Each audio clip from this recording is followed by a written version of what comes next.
Welcome back to the Girl Cave.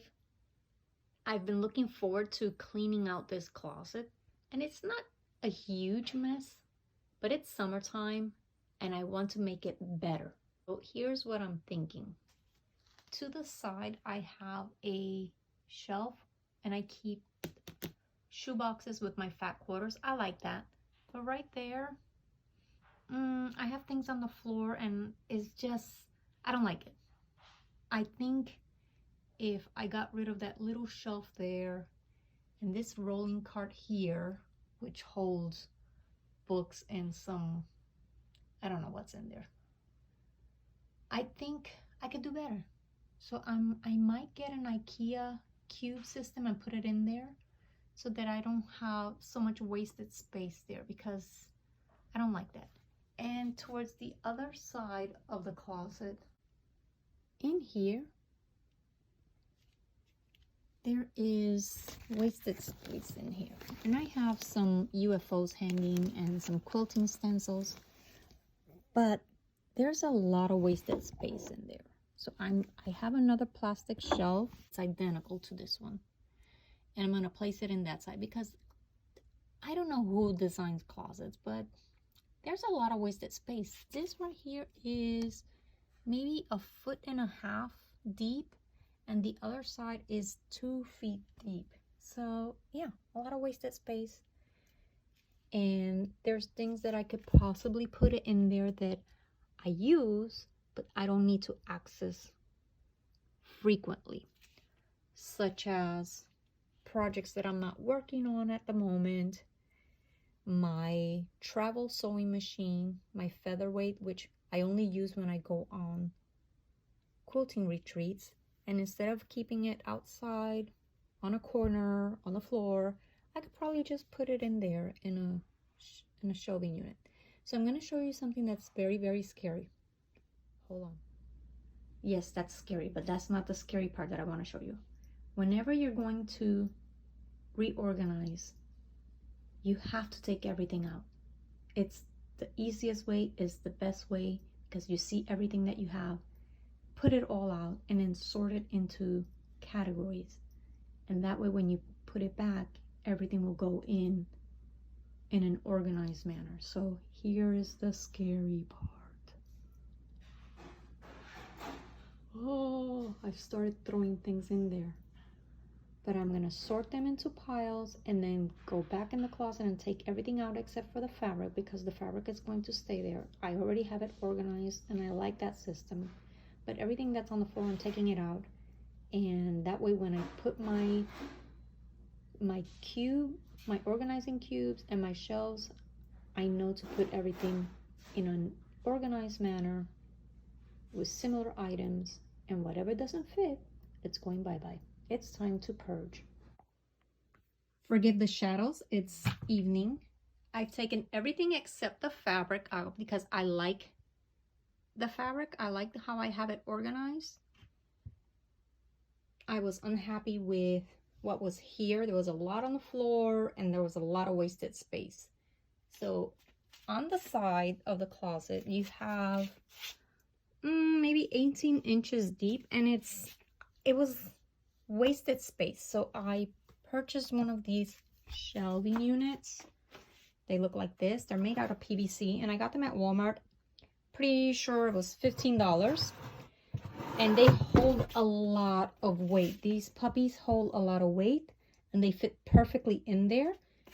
And I have on the other side the same issue, so I'm going to put it in there. And then here I'm ordering a Kallax unit from IKEA, and it's about 44 inches tall, so it will go right beneath this shelf. I don't have to do anything. And I'm having my husband put it on casters. So if I need to get in there or in here, although I'll still have some space because it's not as wide, I can easily move it. And these are things that I don't reach for frequently.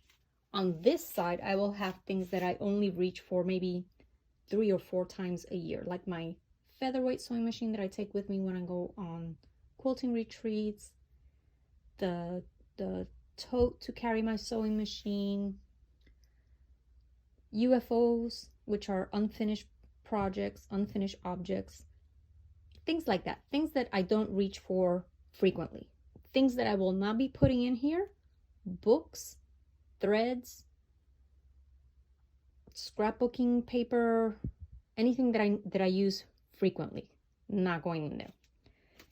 Here in the calyx unit, which I will have easy access to, that's where I can keep my books, my reference books, some more fabric. I don't think I'm going to put any scrapbooking supplies in here. I'm going to keep my scrapbooking supplies. I'm not going to show you because it's a mess over there. I've taken everything out of this closet and I shoved it on the other side and in the living room. So that's kind of scary. I won't show you that. But look at this. Isn't that beautiful? Isn't my fabric beautiful? I love my fabric. I love my fabric. Neatly organized, and each little piece of paper right there tells me exactly how much I have of that fabric. So 1.5 yards of this one. And then this side over here, they're all less than 1/2 yard. And I use them for, these are stripes that I like to use for bindings. And there you have it. I'll let you know when I finish it and what it looks like. All right. The calyx unit is in the closet and it's on wheels, so it's super easy to move. It's getting there. I have some things here that I don't reach for frequently. Foam pages. We'll talk about that. It's coming along. I have 6 bins and what? Maybe I should purge this. Should I purge you? I'm gonna purge you.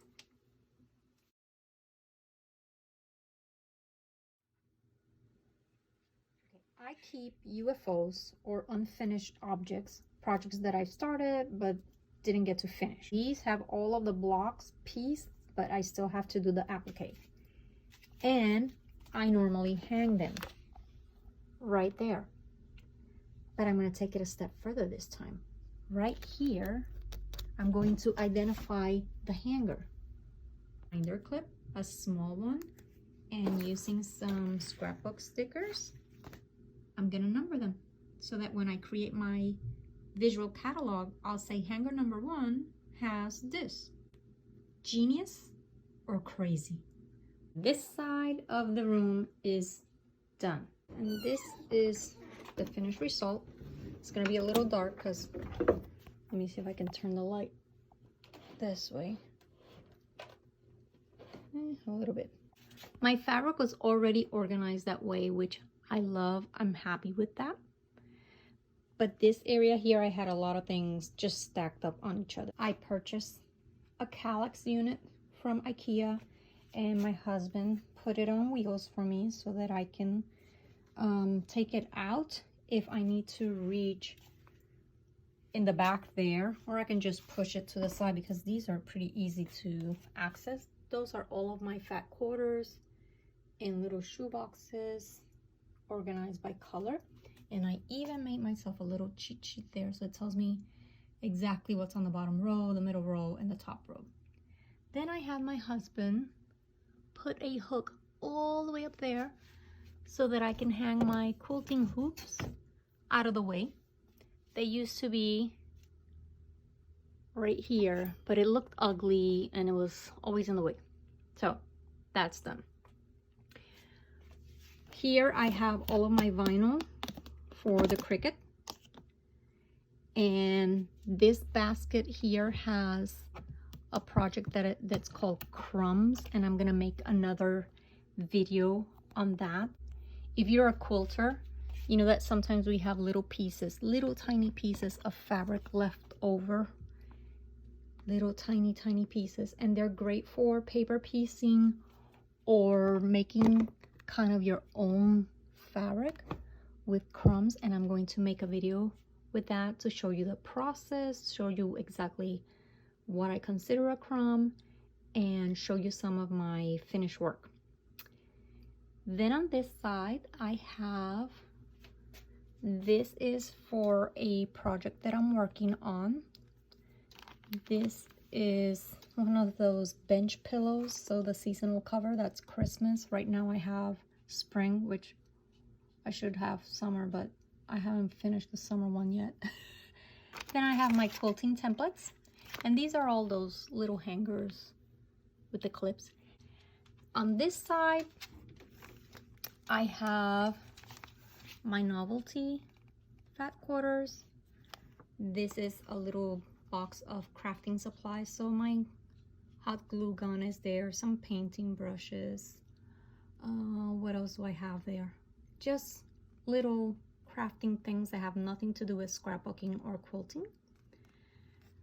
These are fat quarter bundles, and those are 1930s type of fabric. They're not really 1930s, they're replicas. Then on this second shelf, I have some orphan blocks and some already made crumb blocks. And again, I'll have another video explaining that. Here I have some starters, and let me show you really quickly what I mean by starters. So starters are the starting point of a quilt, or not really a quilt, but like a backing or a border or a binding. This was left over from a quilt that I made, and then I had this entire strip. Oh my goodness, there we go. So it is a really, really long strip of blocks put together, and that would be wonderful to use on the back of another quilt. So I save it as a starter, kind of like my sourdough starter. Then I have little pieces of binding ready for when I make my scrappy quilts. I know I have more of these, but they are over there. So when I fix that area, which will not be today, I will put them in here. And then these are strips that I had put together. This was a quilt, and I had leftovers of these. So these are pretty long. They're maybe 12 or 18 inches long, maybe 15. And they're just strips sewn randomly together. And these would make a great border. So I'm not gonna throw them away, because when I make scrap quilts, that would be a nice border.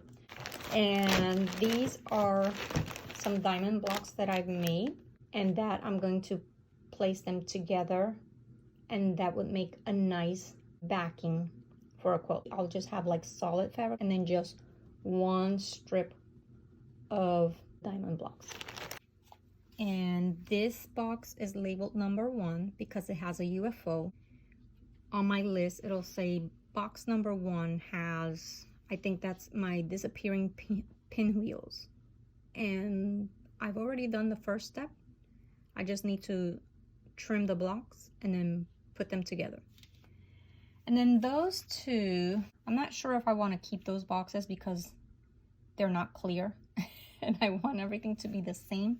But I like these type of boxes because they have the handle. I'm going to try and wait till Michael's or Joann's has these, but in clear, on sale, because if you go on Amazon right now, they want like $20 for each one, and I'm not paying that. And I labeled on my list what's in the green one and what's in the blue one.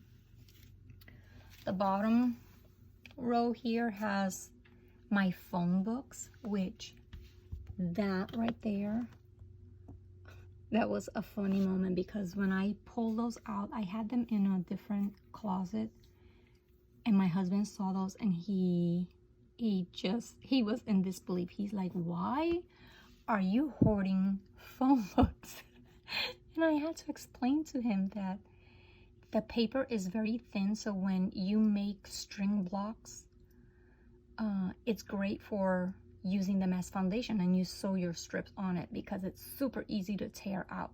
So as long as it's not a paper piece pattern that you have to follow a particular pattern, but this is like randomly sewing the strips together, that is great, great, great. And they don't make phone books anymore. I mean, not in my area. I don't want to throw them away, because if I threw them away, then when I make my string blocks, I'll have to use printer paper, which one, I have to pay for, and two, it's harder to remove from the finished block. So I am keeping those. In this bin right here, I have another UFO. This goes with my sewing machine case. Down here, I have, in this gray bag here, I have my travel iron. And then that little bag, this circle one, I use for my supplies when I go on quilting retreats. I put them in there. These two, I thought about getting rid of them, but I think I'm going to keep them a little bit longer. Those are painting supplies for painting rocks. And when the boys come home, and mind you, my boys are grown men, but it gives us something to do, you know, and then we can go hide them around and little children find them and they like it. And I have one little piece of rug hooking material. I've made 2 of those rugs and I would like to make another one. They hold up so well and they wash great and they're so, I love them, especially for my cutting area because they're very cushiony and it gives you good support. And then I keep my featherweight machine right here and an old violin that I am not ready to get rid of because it's so beautiful and I don't want to get rid of it. And these are heavy, so I might struggle with just one hand. This one I have put all of my wool, and you can see it is stuffed. So all of my wool is in there. This one I have, what do I have in here? Oh yes, and it is stuffed too. All of my batiks, but I've arranged them neatly.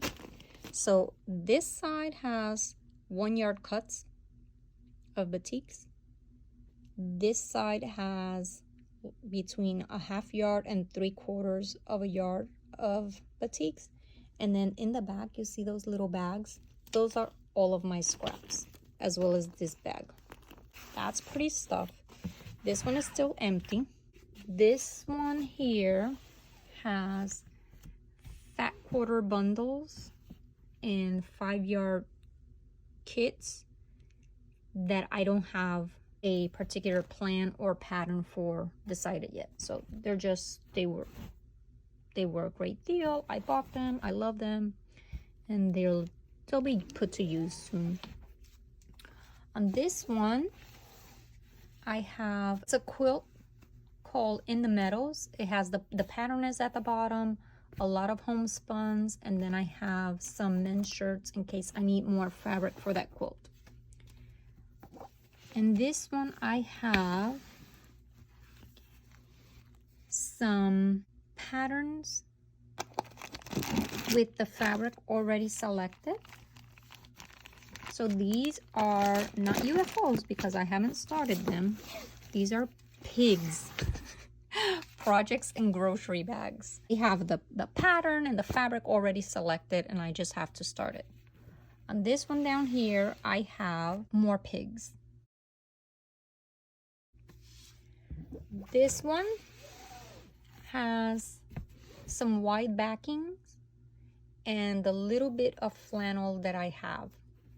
This is all the flannel that I have. But these are wide backings. And if you can see it's not stuff. I can still put some more in there. Not that I'm going to. That my goal is not to. And then here are my, what I consider background fabrics. So on this side I have the very light colored ones, and on this side I have more of those tan colored. So anything that's lighter than a paper bag. And I have just a few blacks that would seem really nice to use as a background. And then this is just some scraps in the light colors as well. And I keep them there.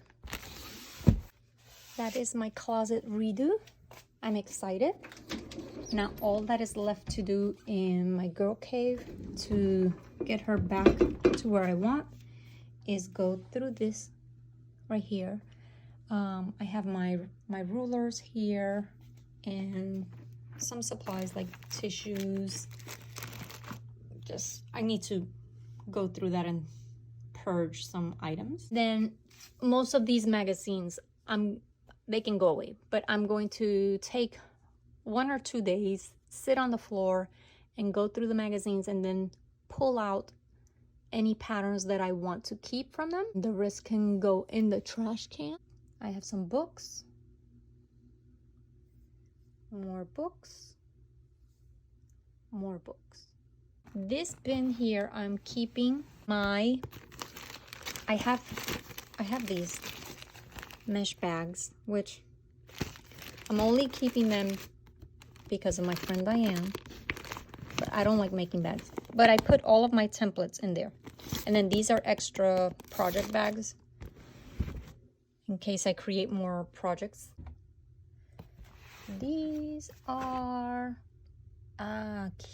scrapbooking magazines. So these I have to go through and just pull out the layouts that interest me, and the rest can go in the trash. Okay, so that will be 1 day. That takes me like an afternoon to do. This one has my hand basting for when I want to do hand quilting. I thread baste the quilt first. Then I have all of my threads in here. So basically I just have to do the magazines, and this will be super easy because I'm just chucking most of them. And then the scrapbooking ones, that'll take me, I would say, 1 afternoon. This one, I have some supplies that I use with my Cricut vinyl. I make gifts for people, so that has some projects there. And the top one has my sprays,